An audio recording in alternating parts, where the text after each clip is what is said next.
So let's get to the energy crisis that, of course, we all face right now. Bills are going up, supply going down. Never forget, by the way, that when Chris Bowen wants to pretend that he was left a bin fire when it comes to gas, that it was him who opposed more gas plants. In fact, remember the Cory plant that was being proposed at the last election? It was a gas plant under the former government. It will be a hydrogen plant under this government. But we are starting again to see the rubber hitting the road here. Here is in part what Chris Bowen had to say, is again, they inherited a complete mess. They didn't just cheer on these circumstances for the past 20 years. Advice from the previous government, which Angus Taylor's been happy to give out, and I notice Peter Dutton has been giving out, is about as effective as advice from the captain of the Titanic on navigation skills.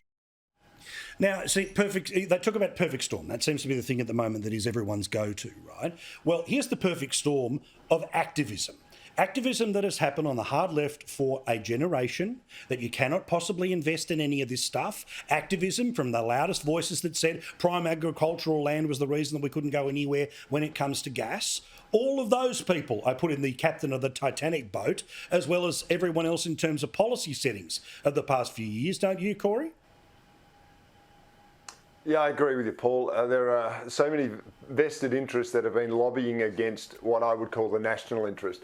And that goes as far as our banks. Remember, you've got major banks that refuse to finance fossil fuel like gas or coal or oil exploration because of the climate activists.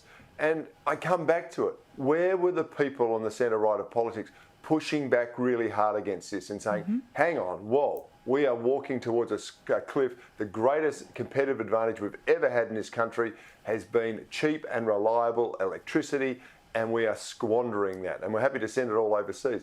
We just didn't go in hard enough to fight for it, and that makes it harder to make the case now that, we weren't on board with all of this garbage and this is your problem, Labor. But, Cory, we held the line until the government said they were going to have nil emissions by 2050.